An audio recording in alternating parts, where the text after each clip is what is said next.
Keith Meyers from Iello Games is joining me here on Thursday afternoon at Origins Game Fair. It is the first day of the exhibitors hall is open. You guys are super busy. I just watched somebody walk off with what looked like 20 games. I mean, they had this huge bag. I thought the strap was going to break because they had tons of stuff.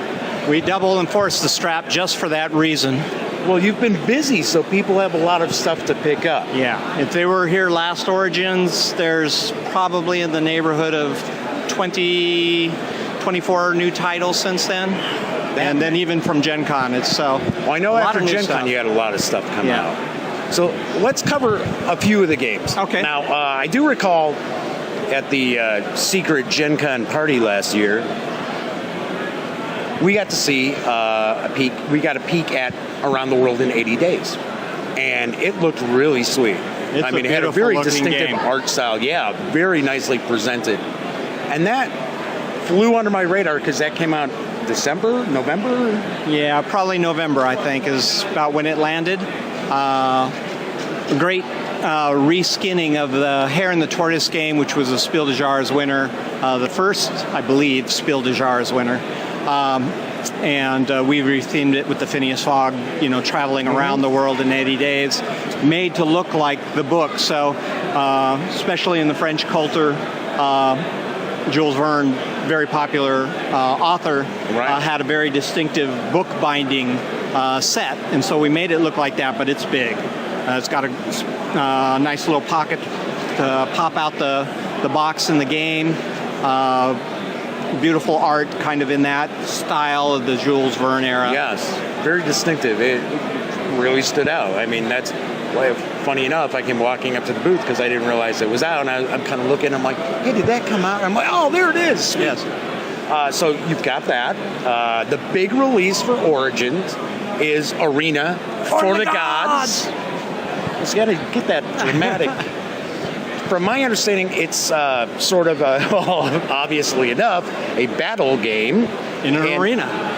And do each of the players their hero represents like a mythical pantheon? Am I correct? That is exactly right. And You've done your research. Good. It's like 2 to 6, enter, 1 leaves. Yes.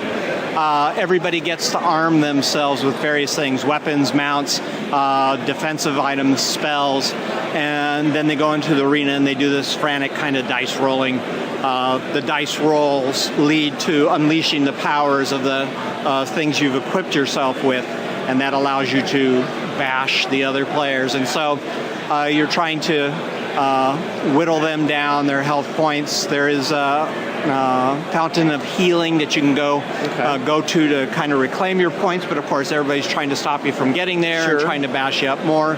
Spike towers. It's just visually a beautiful game. When you look at it, you go, I want to know how to play that. And execution of the game, I think, is really well done. There's 3 different levels of play, so kind of a shorter, a mid, and a long game. But within that, there's even an easy, medium, hard. So you've got 9 different settings that you get to play with, depending on the length and complexity of the game. But it's really just that sets up the arena, and from there, all the rest of the mechanics are the same. Everybody bashes up on everybody. And I do believe the art style is a little more humorous, I don't want to say cartoony. Not cartoony, but it isn't overly serious where it's like, oh my gosh, it's like gory. It's family friendly. Yeah, it's not quite comic book unless you're looking at it elevated. Could be more graphic novel style, maybe. Yeah, right, okay, yes. Yeah. But I mean, when we talk about what the game is about, it's like, oh yeah, you're bashing on people. It's not overly. You can get just like a Ninja Star card, and you're looking at it and you go, wow, that's really beautiful. I don't care what it does. I'm getting the card because it's so cool looking.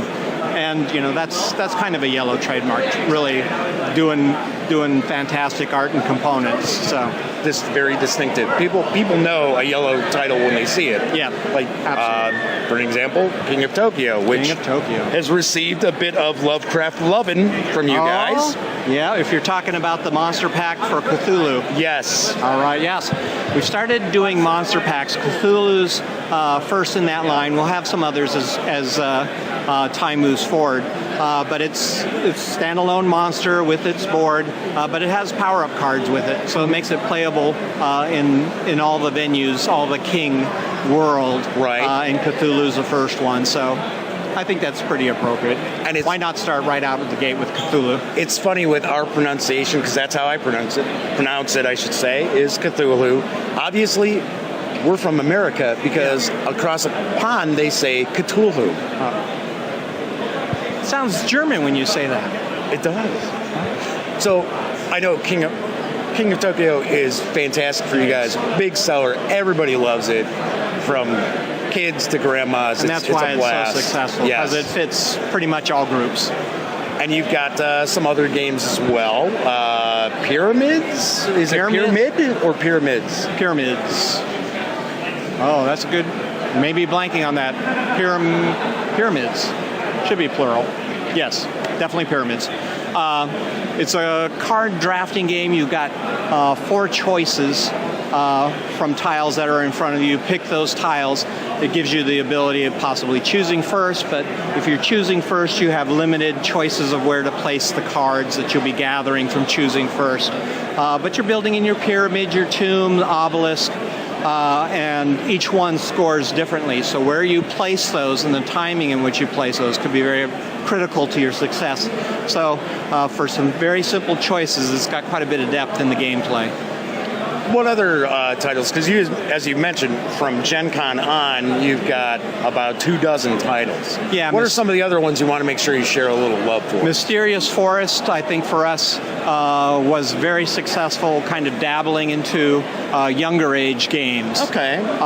It's already won a number of awards. It's beautifully executed, based on Wormworld Saga, which is an online comic. But the young character, the boy, travels. It's cooperative memory, so it really scales up for different ages and different numbers of players, and I think that leads to its success. You go through, everybody's trying to collect items to put in your knapsack.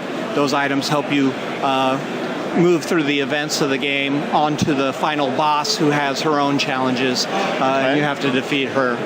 Sweet. And that's aimed more for younger gamers? Yes. More like introductory level? Yes. But may I take a guess that the parents won't be bored by that game? They will not be bored. We don't like so. for parents to sit around, so they can enjoy being in there, steering their kids to better decisions. Plus, it's also a bit of a challenge for them if they want to scale it up. As I said, for different ages, you can add more cards, so it varies a little bit depending on who's playing and how many. Excellent. Anything else you want to kind of tackle that's currently out there that people... Well, of course, Arena for the Gods is here for first time selling. Obviously, most people, if they're watching this video, have not been able to attend Origins. So when will is that also available online right now, or is a little bit of a delay? It's just now going to distributors. We just literally got it in, and we trucked it specifically here. So distributors will probably be getting it next week, I think. So it should be hitting stores within 2 weeks. Oh, fantastic. Yeah, because sometimes there's like a 2-month wait. We hope not. And, we get to sit there and go, we got it at Origins or Gen Con. We did get it here. Speaking of Gen Con, what does Iello have cooking for Gen Con this year?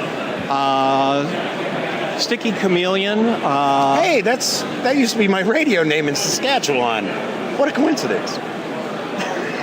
Okay. It's an old gag. We've learned something old new gag. right here. That used to be my radio name. Sticky Chameleon. Yes, fast action party game that actually has a sticky tongue in the game, and so you're grabbing cards with this sticky tongue in frantic fashion. It is hysterical, and when you see it at the show, there's no mistaking that you will see it at the show, because it attracts attention. We're probably going to hear it too with people laughing. Yes, so that'll be great. We're working on other stuff that I'm not sure will make it. We're hoping to have stuff to show for Mountains of Madness, for Bunny Kingdom, which is Richard Garfield's area control game. So a number of good things coming up. I just don't know. It's probably still a month away from knowing. We may have to air freight some in, or we should at least have some copies to show to the press. Or for attendees to demo. We're hoping. We'll see what quality of the stuff is. There's nothing wrong with a pre-order. Nothing Right? wrong at all. Nothing wrong with pre-orders. Let your stores know what you want. This isn't Kickstarter. You'll get it. Keith, any final thoughts, any final titles that you want to mention to our audience? I'd say just keep an eye on the King world. We've got some cool stuff in the works besides even just the monster pack. So there's new stuff.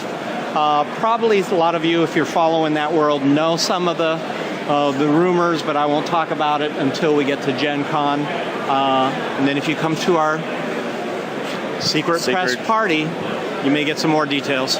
Sweet. Keith, thank you so much for taking time out. Thanks. It is busy here at the Iello booth. So have a great show, and we'll Thank see you you at Gen Con. Sounds good.